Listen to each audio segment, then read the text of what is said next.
નમસ્કાર વહાલા વિદ્યાર્થી મિત્રો, સ્વાગત છે આપ સર્વ વિદ્યાર્થી મિત્રોનું તમારી પોતાની યુટ્યુબ ચેનલમાં। આજે આપણે ધોરણ 12ના અર્થશાસ્ત્ર વિષયના પાઠ નંબર 9 વિદેશ વેપારના સ્વાધ્યાયનું સંપૂર્ણ સોલ્યુશન મેળવીશું।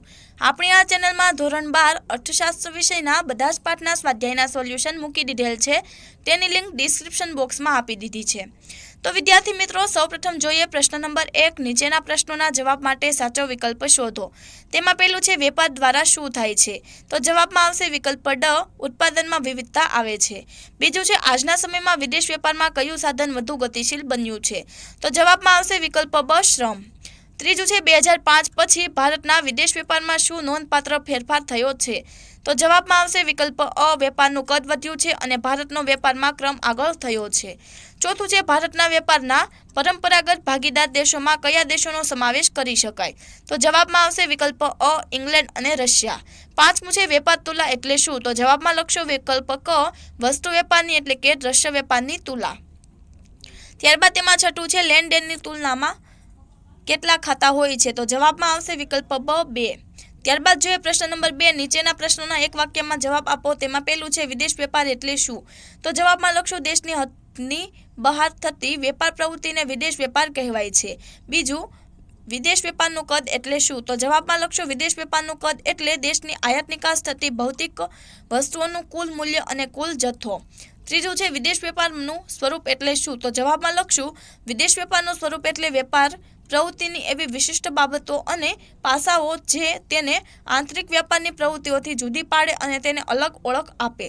ચોથું છે વિદેશ વેપારની દિશા એટલે શું? તો જવાબમાં લખશું વિદેશ વેપારની દિશા એટલે કોઈ દેશનો વિશ્વના વિવિધ દેશો સાથેનો વેપાર માટેનો સંબંધ।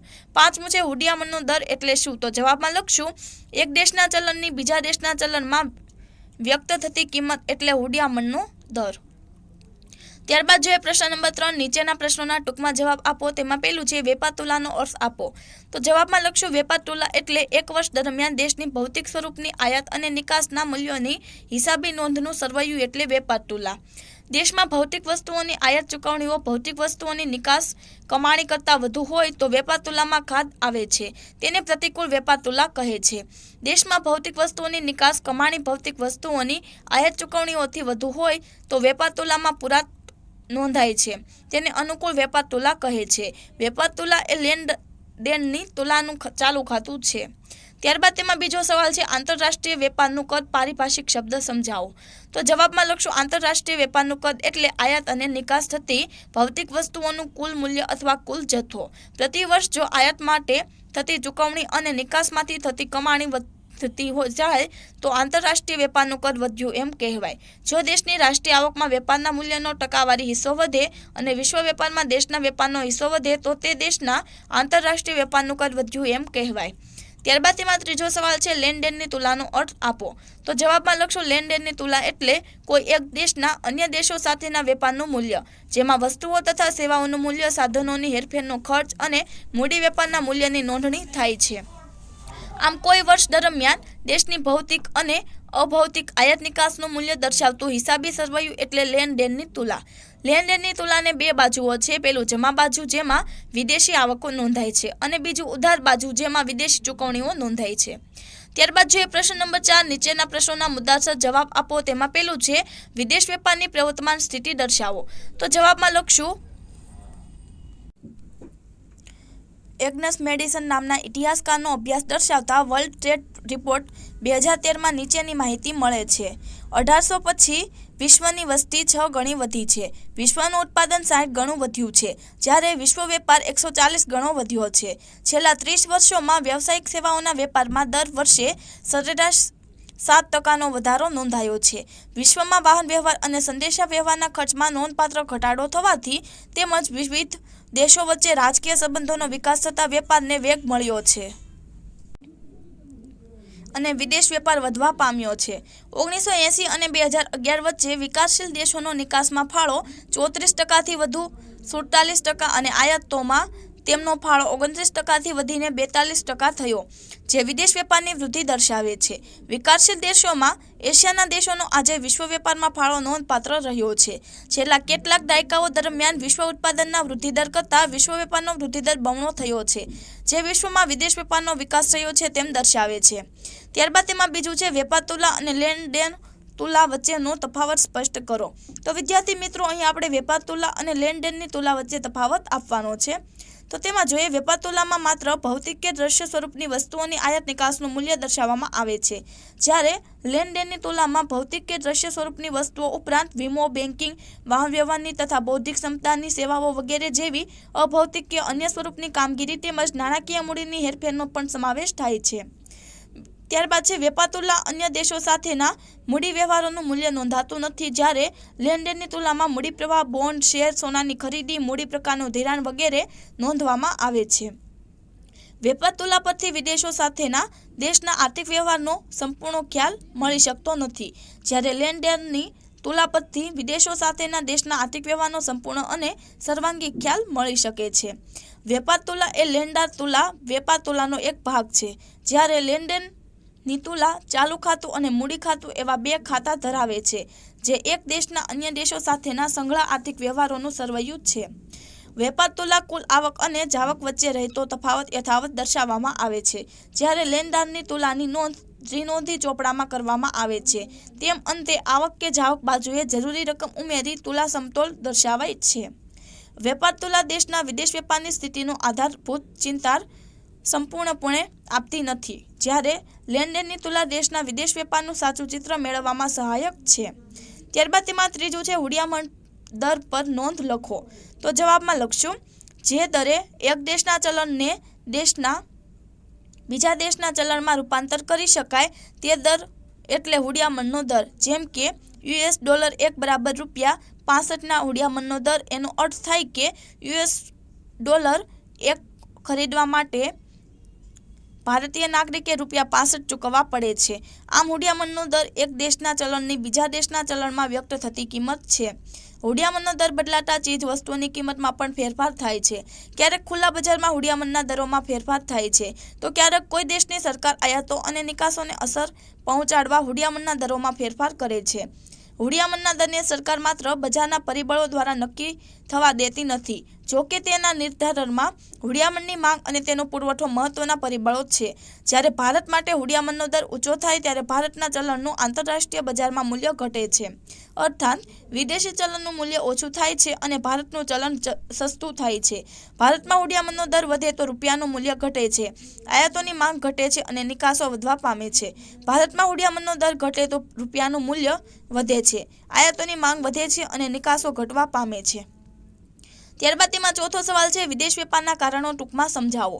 તો જવાબમાં લખશો, વિદેશ વેપાર માટેના મુખ્ય કારણો નીચે મુજબ છે. તેમાં પહેલું છે દેશમાં પ્રાપ્ય ઉત્પાદનના સાધનોમાં તફાવત. તો તેમાં લખશો, જુદા જુદા દેશોમાં ઉત્પાદનના સાધનો જુદા જુદા પ્રમાણમાં પ્રાપ્ય છે.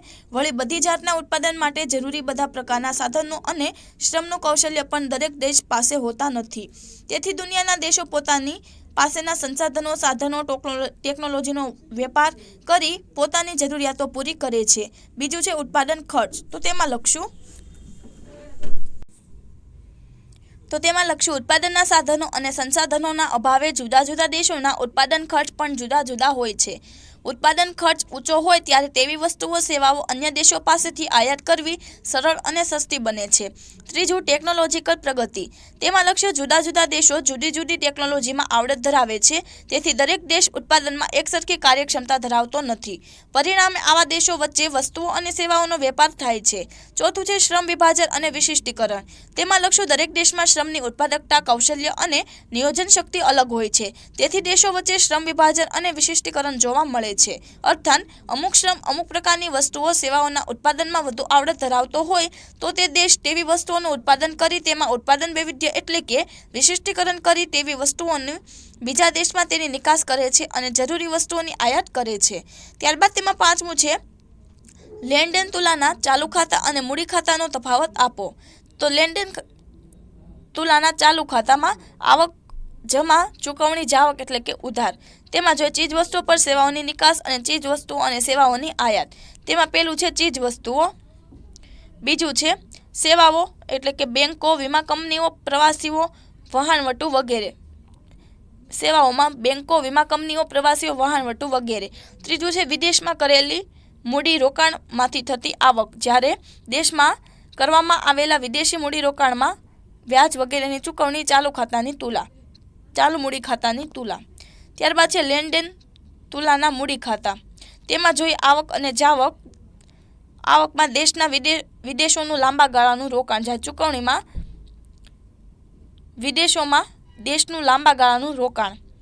આવકમાં પેલું ઇક્વિટી એટલે કે પ્રત્યક્ષ રોકાણ, ઇક્વિટી પ્રત્યક્ષ રોકાણ. બીજું વિદેશોનું દેશની જામીનગીરીઓમાં રોકાણ, જ્યારે ચૂકવણીમાં વિદેશોના દેશના લોકોનું જામીનગીરીમાં રોકાણ. ત્રીજું છે વિદેશોમાંથી આવતું ટૂંકા ગાળાનું રોકાણ, નાણાકીય ભંડોળ, જ્યારે વિદેશોમાં જતું ટૂંકા ગાળાનું નાણાકીય ભંડોળ. ચોથું છે સોનાનું વિદેશોમાં વેચાણ, સોનાની વિદેશોમાં ખરીદી. પાંચમું છે એકપક્ષીય આવક એટલે કે દેશને મળતી ભેટો, ગ્રાન્ટ વગેરે, વિદેશોમાં આપવામાં આવતી ભેટો, ગ્રાન્ટ વગેરે. મૂડી ખાતાની તુલા. ત્યારબાદ જોઈએ પ્રશ્ન નંબર 5. નીચેના પ્રશ્નોના વિસ્તારપૂર્વક જવાબ આપો. તેમાં પહેલું છે ભારતના વિદેશ વેપારમાં સ્વરૂપમાં થયેલા ફેરફારો સવિસ્તર જણાવો. તો જવાબમાં લખશો ભારતના વિદેશ વેપારનું સ્વરૂપ એટલે ભારતમાં આયાત અને ભારતમાંથી નિકાસ થતી વસ્તુઓનું સ્વરૂપ. 1951માં ભારત ઓછા વિકસિત દેશ તરીકે ઓળખાતો હતો. 1980માં ભારત વિકાસશીલ દેશ બન્યો. 2000 પછી ભારત વિશ્વમાં ઝડપથી વિકસતા દેશ તરીકેની ઓળખ મેળવી. 1950 અને 1960ના દાયકાઓમાં નબળી ખેતીને કારણે ભારતમાં અનાજની આયાતો વારંવાર થતી. યંત્રો, મૂડી, ટેકનોલોજી, નિષ્ણાતોની સલાહ, સ્પેર પાર્ટ્સ વગેરેની વિકાસલક્ષી આયાતો મોટા પ્રમાણમાં થતી હતી, જ્યારે ચા, કોફી, શણ, કાચી ધાતુઓ અને ખનિજ જેવી પ્રાથમિક ચીજવસ્તુઓની નિકાસોનું પ્રમાણ વધુ હતું અને ઔદ્યોગિક વસ્તુઓની નિકાસો નીચી હતી. 1970 અને 1980ના દાયકાઓમાં વિકાસની ગતિ વધતા ભારતમાં અનાજની આયાતો ઘટવા પામી છે અને પ્રાથમિક ચીજવસ્તુઓની નિકાસનું પ્રમાણ ઘટ્યું છે, તેમજ ઔદ્યોગિક વસ્તુઓના નિકાસનો હિસ્સો વધ્યો છે. દેશના વિકાસને ટકાવી રાખવા માટે, નિકાસલક્ષી ઉદ્યોગો માટે અને ઉદ્યોગોના વૈવિધ્યકરણ તથા વિસ્તૃતીકરણ માટે કાચો માલ, પેટ્રોલ, નવીન ટેકનોલોજી, સ્પેર પાર્ટ્સ વગેરેની આયાતો વધારવાનું વલણ રહ્યું છે. 1991 પછી ભારતમાં આયાતો અને નિકાસોનું સ્વરૂપ નોંધપાત્ર રીતે બદલાયું. અનાજ અને ખેતીલક્ષી આયાતો ખૂબ ઓછી થઈ અને મૂડી આયાતોનું પ્રમાણ પણ ઘટ્યું, જ્યારે ચા, કોફી, શણ વગેરે જેવી પરંપરાગત નિકાસો ઘટી અને ઔદ્યોગિક તેમજ બિનપરંપરાગત નિકાસોનું પ્રમાણ વધ્યું. 1961 પછી 2014-15માં ખાદ્ય વસ્તુઓ અને અનાજની આયાતોનો કુલ આયાતોમાં હિસ્સો ઘટીને 3.9% થયો. આમ ભારતે અનાજ અને અન્ય ખાદ્ય વસ્તુઓના સ્વનિર્ભરતા પ્રાપ્ત કરી. વિકાસની ગતિ વધતા ભારતમાં મૂડી અને મૂડી પ્રચુર વસ્તુઓના આયાતો સારા પ્રમાણમાં ઘટવા પામી. 1960-61 પછી 2014-15માં કુલ વસ્તુ આયાતોમાં મૂડીજન્ય આયાતોના હિસ્સો ઘટીને 9.8% થયો. વિકાસમાં વૈવિધ્યકરણ આવતા નવીન વસ્તુઓની આયાતોનું પ્રમાણ વધીને 2014માં 46.5% થયું. વિકાસ વધવાની સાથે નિકાસોનું સ્વરૂપ પણ બદલાયું છે. 1960-61 પછી પ્રાથમિક ક્ષેત્રનો વસ્તુ નિકાસોમાં ફાળો 2014-15માં ઘટીને 12.3% જેટલો રહ્યો, જેમાં ચા, કોફીની નિકાસોનો હિસ્સો ઘટીને 0.2% અને શણની નિકાસોનો હિસ્સો 21%થી ઘટીને 0.2% થયો. ચામડાની નિકાસ ઘટીને 1.3% અને કાપડની નિકાસ ઘટીને 2% થઈ, જ્યારે તૈયાર કપડાની નિકાસ વધીને 5.4% થઈ. આમ બધી ઉત્પાદિત વસ્તુઓનો ફાળો કુલ વસ્તુ નિકાસમાં 2014-15માં વધીને 66.7% જેટલો થયો. પેટ્રોલને લગતી નિકાસમાં 1960-61માં કુલ વસ્તુ વિકાસ ફાળો 1.1% હતો, જે 2014-15માં વધીને 18.5% થયો. ટૂંકમાં ભારતના વિદેશ વેપારના સ્વરૂપમાં નોંધપાત્ર બદલાવ જોવા મળે છે. ત્યારબાદ તેમાં બીજો સવાલ છે આંતરિક વેપાર અને વિદેશ વેપાર વચ્ચેના તફાવત સમજાવો. તો આંતરિક વેપાર અને વિદેશ વેપાર વચ્ચેના તફાવતના મુખ્ય મુદ્દા નીચે મુજબ છે. તો તેમાં જોઈએ કદ. આંતરિક વેપારનું ક્ષેત્ર દેશ પૂરતું સીમિત હોવાથી તેનું કદ મર્યાદિત રહે છે, જ્યારે વિદેશ વેપારમાં વસ્તુઓ, સેવાઓને વિશ્વવ્યાપી બજાર મળતું હોવાથી તેનું કદ આંતરિક વેપાર કરતાં અનેક ગણું મોટું હોય છે. ત્યારબાદ છે ચલણ અને ચૂકવણીની રીત. જ્યારે આંતરિક વેપારમાં એક જ દેશના એક પ્રકારનું ચલણ પ્રવર્તતું હોવાથી આંતરિક વેપારમાં વિનિમય દર નીતિ કે અંકુશ નીતિના પ્રશ્નો ઊભા થતા નથી. દેશનો આંતરિક વેપાર એક જ ચલણમાં માધ્યમથી ચાલે છે, તેથી લેવડ દેવડની સરળતા રહે છે. જ્યારે વિદેશ વેપાર જુદા જુદા દેશોમાં અલગ અલગ ચલણ હોવાથી જુદા જુદા દેશો વિનિમય દર માટે જુદી જુદી નીતિ અપનાવે છે. તેની અસરો વિદેશ વેપાર પર પડે છે. જુદા જુદા દેશોના ચલણની આંતરિક ખરીદ શક્તિ, ચલણ બહાર પાડવાની પદ્ધતિ વગેરે અલગ અલગ હોય છે. વળી આંતરરાષ્ટ્રીય લેવડ દેવડમાં એક ચલણનું બીજા ચલણમાં રૂપાંતર કરવું પડે છે. તેથી જુદા જુદા ચલણ વચ્ચેના વિનિમય દર નક્કી કરવાના રહે છે. પરિણામે વેપારની પ્રક્રિયા જટિલ બને છે. ત્યારબાદ છે ભાષા, સંસ્કૃતિ અને સમાજ. આંતરિક વેપારમાં એક સમાન ભાષા, સંસ્કૃતિ અને સમાજ વ્યવસ્થા હોવાથી વેપાર વિનિમય સરળતાથી થઈ શકે છે. જ્યારે વિદેશ વેપારમાં દરેક દેશમાં ભાષા, સંસ્કૃતિ, સમાજ વગેરે જુદા હોવાને કારણે કોઈની લાગણીઓ ન દુભાય તે રીતે વેપાર કરવો પડે છે. ત્યારબાદ છે વાહન વ્યવહાર ખર્ચ. તો આંતરિક વેપારમાં વેપારની સીમા સીમિત હોવાથી વાહન વ્યવહાર ખર્ચ નીચું રહે છે. આંતરિક વેપારમાં વેરા ઓછા ભરવાના હોય છે, તેથી માલની હેરફેર સરળ બને છે અને ખર્ચ ઓછો થાય છે. જ્યારે વિદેશ વેપારમાં જુદા જુદા દેશો સાથે વેપાર પ્રવૃત્તિ કરવાની હોવાથી વાહન વ્યવહારનો ખર્ચ ઊંચો હોય છે. વિદેશ વેપારમાં સરકારી નિયંત્રણોને કારણે દરેક દેશની હદ પર અનેક જાતના વેરા ભરવા પડે છે, તેથી માલની હેરફેરનો ખર્ચ વધે છે. ત્યારબાદ છે હરીફાઈ. તો આંતરિક વેપારમાં કોઈ વસ્તુના અનેક ઉત્પાદકો હોવા છતાં ઉત્પાદનના સાધનો, ટેકનોલોજી સમાન હોવાને કારણે વધુ પડતી હરીફાઈ જોવા મળતી નથી. જ્યારે વિદેશ વેપારમાં દરેક ઉત્પાદક વર્ગીકરણ અને ભિન્નતાના ધોરણે હરીફાઈ કરે છે. વળી કોઈ દેશમાં એક પ્રકારની વસ્તુ વેચવા માટે જે તે દેશના ઉત્પાદકો તથા અન્ય દેશના ઉત્પાદકો વસ્તુનું બજાર મેળવવા હરીફાઈ કરે છે. ત્યારબાદ છે ગ્રાહકનો સંતોષ. તો આંતરિક વેપારમાં સમાજ, શિક્ષણ, સંજાગરતા, મૂલ્યો, પસંદગીઓ, સહનશીલતા વગેરેના ધોરણો લગભગ સમાન હોવાને કારણે વેચનારને ગ્રાહકના સંતોષનો અંદાજ સહેલાઈથી મળે છે. જ્યારે વિદેશ વેપારમાં આવી બાબતોમાં મોટો તફાવત જોવા મળે છે, તેથી ગ્રાહકના વર્તનની આગાહી સહેલાઈથી થઈ શકતી નથી. ત્યારબાદ છે વહીવટી અને કાયદાકીય વ્યવસ્થા. તો આંતરિક વેપારમાં ખરીદનાર અને વેચનારને એક જ બંધારણ અને સમાન કાયદાઓ લાગુ પડે છે, તેથી તેઓ સહેલાઈથી વેપાર કરી શકે છે. જ્યારે વિદેશ વેપારમાં દરેક દેશના વેરા, કાયદા, પરવાના પદ્ધતિ અલગ અલગ હોવાથી તેમને જાણ્યા વગર વેપાર કરવાનો મુશ્કેલ બને છે. ત્યારબાદ તેમાં ત્રીજો સવાલ છે ભારતના વિદેશ વેપારમાં કદમાં થયેલા ફેરફારો સવિસ્તર જણાવો. તો જવાબમાં લખશો વિદેશ વેપારનું કદ એટલે આયાત અને નિકાસ થતી ભૌતિક વસ્તુઓનું કુલ મૂલ્ય અથવા કુલ જથ્થો. પ્રતિ વર્ષ જો આયાત ચૂકવણી અને નિકાસ કમાણી વધતી જાય અને દેશની રાષ્ટ્રીય આવકમાં વેપાર મૂલ્યની ટકાવારી કિસ્સો વધતો જાય તેમજ વિશ્વ વેપારમાં દેશના વેપારનો હિસ્સો વધે તે દેશના વિદેશ વેપારનું કદ વધ્યું છે તેમ કહેવાય. ભારતમાં 1951થી 2016 સુધીના સમયગાળામાં આયાત અને નિકાસ બંનેનું કદ અને તેમનો રાષ્ટ્રીય આવક તથા વિશ્વ વેપારમાં ટકાવારી હિસ્સો વધ્યો છે. તેથી ભારતના વિદેશ વેપારનું કદ વધ્યું છે એમ કહી શકાય. જો કે આયાતોનું પ્રમાણ નિકાસોના પ્રમાણ કરતાં વધુ રહ્યું છે. આયાત અને નિકાસનો જથ્થો વધતા જે મૂલ્ય વધે તેને કદમાં વધારો કહેવાય. તેથી આયાત અને નિકાસનું મૂલ્ય સ્થિર ભાવીય અથવા યુએસએના ડોલરમાં મપાય છે. સ્વતંત્રતા પછી શરૂઆતમાં નીચા વિકાસને કારણે ભારતમાં વિકાસલક્ષી આયાતોનું પ્રમાણ ખૂબ ઊંચું રહ્યું, જ્યારે નિકાસો નીચી રહી. 1980 પછી વિકસતી ગતિ સાથે ભારતમાં મોટા ઉદ્યોગોને ટકાવવા, નિભાવવા અને વ્યાપ વધારવામાં આયાતો વધતી ગઈ. આ સમય દરમિયાન દેશમાં માંગ વધતી ગઈ, પરિણામે નિકાસો પ્રમાણમાં નીચી રહી. 1991 પછી વૈશ્વિકીકરણની હરીફાઈમાં ટકી રહેવા માટે ટેકનોલોજી, પેટ્રોલ વગેરેની આયાતો ઊંચી રહી અને નિકાસો પણ સારા પ્રમાણમાં વધી. વિશ્વ વેપાર અહેવાલ 2015 મુજબ 1981ના વર્ષમાં ભારતના વેપારની ભારતની જીડીપીમાં ટકાવારી હિસ્સો 12% તો વધીને 2001માં 19%થી અને 2014માં 38.3% થયો છે. આમ ભારતના વિદેશ વેપારના કદમાં થયેલા ફેરફારોમાં 1991 પછી 1998-99માં ભારતમાં વસ્તુઓની નિકાસો $42.4 મિલિયન હતી, જ્યારે વસ્તુની આયાતો $42.4 મિલિયન હતી અને વેપાર તુલા $9.2 મિલિયન હતી, જે વધીને 2014-15માં અનુક્રમે $310.5 મિલિયન, $480 મિલિયન થઈ અને વેપાર તુલા $137.5 મિલિયન રહી. ત્યારબાદ તેમાં ચોથો સવાલ છે ભારત વિદેશ વેપારની દિશામાં આવેલા ફેરફારો સવિસ્તર જણાવો. તો જવાબમાં લખશો વિદેશ વેપારની દિશા એટલે વિશ્વના જુદા જુદા દેશો સાથેનો વેપાર માટેનો સંબંધ. વિદેશ વેપાર કરવા માટે કોઈ દેશ પાસે નીચેની બાબતો હોવી જરૂરી છે: વિવિધ પ્રકારનું ઉત્પાદન કરવાની શક્તિ, અનેક દેશો સાથે સારા રાજકીય સંબંધો, અનેક પ્રકારના રાજનયિક પ્રયત્નો કરવાની તૈયારી, વેચાણ વ્યવસ્થા અને વેપાર વ્યવસ્થાની આવડત અને ટેકનોલોજી, વધુ પ્રમાણમાં નિકાસજન્ય ઉત્પાદન. સ્વતંત્રતા પછી વિદેશ વેપાર માટેના ભારતના પરંપરાગત ભાગીદારો યુકે, યુએસએ અને રશિયા હતા. આયાતોમાં યુકે છે તેના વિશે જોઈએ. 1960-61 ભારતની કુલ આયાતોમાંથી 19% આયાતો કરવામાં આવતી, જે 2007 પછી ઘટીને 2%થી ઓછી થઈ. ત્યારબાદ છે યુએસએ. તો તેમાં લખશું 1960-61 વસ્તુઓ અને સેવાઓની કુલ આયાતોમાં 29% આયાતો કરવામાં આવતી, જે 2007 પછી ઘટીને 8%થી ઓછી થઈ. ત્યારબાદ છે રશિયા. તેમાં લખ્યું ઊંચા પ્રમાણમાં આયાતો થતી, જે 1980 પછી રશિયામાં થયેલી આર્થિક કટોકટીને કારણે ઘટી ગઈ. ત્યારબાદ છે ઓપીઈસી દેશો.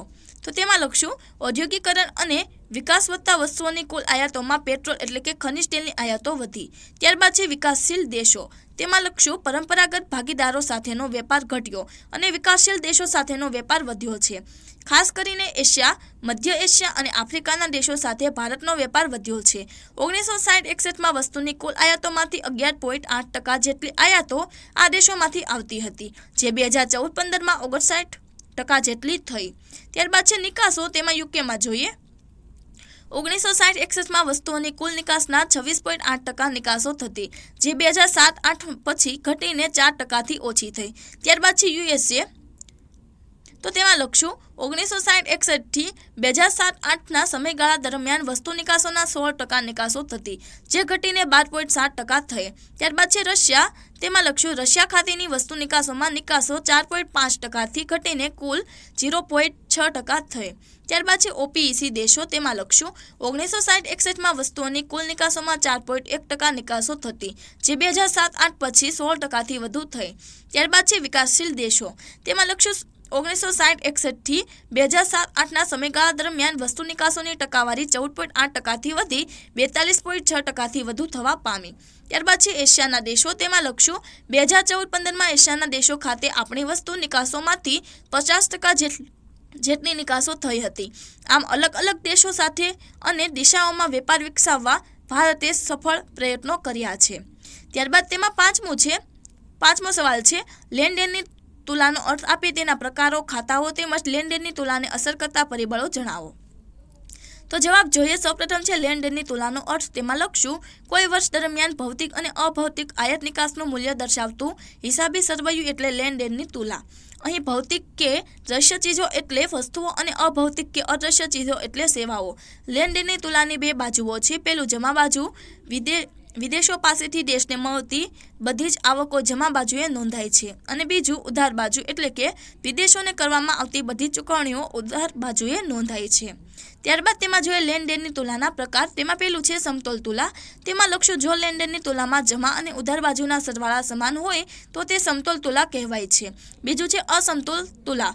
તેમાં લખશું જે લેણદેણની તુલામાં જમા અને ઉધાર બાજુના સરવાળા સરખા હોતા નથી તે અસમતોલ તુલા કહેવાય છે. ત્યારબાદ તેમાં પેલું છે લેણદેણની તુલાના પૂરાંત. તેમાં લખશું જ્યારે જમણી બાજુનો સરવાળો ઉધાર બાજુના સરવાળા કરતાં વધુ હોય ત્યારે લેણદેણની તુલામાં પૂરાંત છે તેમ કહેવાય. ત્યારબાદ તેમાં બીજું છે લેણદેણની તુલામાં ખાધ. તો તેમાં લખશું જ્યારે ઉધાર બાજુનો સરવાળો જમણી બાજુના સરવાળા કરતાં વધુ હોય ત્યારે લેણદેણની તુલામાં ખાધ છે એમ કહેવાય. તેમાં છે લેણદેણની તુલાના ખાતાઓ. તેમાં લખશું લેણદેણની તુલાના બે ખાતાઓ છે. પેલું ચાલુ ખાતા. તેમાં લખશું આ ખાતામાં પેલું ભૌતિક વસ્તુઓની નિકાસ કમાણી જમા બાજુ અને ભૌતિક વસ્તુઓની આયાત માટેનો ખર્ચ ઉધાર બાજુ નોંધાય છે. આ વિભાગનો સરવાળો વેપાર તુલા કહેવાય. બીજું અભૌતિક વસ્તુઓ એટલે કે સેવાઓની નિકાસ કે આયાતથી થતી આવકની નોંધ જમા બાજુ અને જાવકની નોંધ ઉધાર બાજુ નોંધાય છે. પેલું અને બીજુંના સંયુક્ત સરવાળાને ચાલુ ખાતાની તુલા કહેવાય છે. તેમાં બીજું છે મૂડી ખાતું. તેમાં લખશું આ ખાતામાં એક દેશના અન્ય દેશો સાથેના મૂડી વ્યવહારો જેવા કે બાંડ, શેર, સોનું, મૂડી પ્રકારનું ધિરાણ વગેરેનું મૂલ્ય નોંધાય છે. ચાલુ ખાતા અને મૂડી ખાતાનો સરવાળો લેણદેણની તુલા છે. ત્યારબાદ તેમાં જોઈએ લેણદેણની તુલાને અસર કરતા પરિબળો. તેમાં લખશું લેણદેણની તુલાને અસર કરતા પરિબળો એટલે દેશમાં આયાત નિકાસ, મૂડીની હેરફેર, સાધનની હેરફેર, મૂડીરોકાણ, ધિરાણ વગેરેને અસર કરતા પરિબળો. આવા પરિબળો મુખ્યત્વે દેશના આર્થિક વિકાસની કક્ષા પર આધારિત હોય છે. આવા પરિબળોને કારણે લેણદેણની તુલામાં પૂરાંત અથવા ખાધ આવી શકે છે. ત્યારબાદ છે લેણદેણની તુલાને અસર કરતા કેટલાક પરિબળો નીચે મુજબ છે. તેમાં લખશું હૂંડિયામણનો દર, વેપાર થતી વસ્તુઓ સેવાઓની પોતાના દેશમાં અને વિદેશોમાં કિંમત, વેપાર થતી વસ્તુઓની વિવિધતા અને ગુણવત્તા, અનિવાર્ય આયાતો, દેશના આર્થિક વિકાસનું સ્તર, વેપાર પર રાજકીય અને કાયદાકીય અંકુશો તથા વેપારને સહાયભૂત થતી વાહન વ્યવહાર, સંદેશાવ્યવહાર અને અન્ય આંતરમાળખાકીય સુવિધાઓ. તો વિદ્યાર્થી મિત્રો, તમે આ સોલ્યુશન જોયું, સાંભળ્યું અને સમજ્યા તે બદલ આપનો ખૂબ ખૂબ આભાર. તેમજ આ વિડીયોની લિંક તમે તમારા મિત્રો અને દોસ્તોને જરૂરથી શેર કરજો.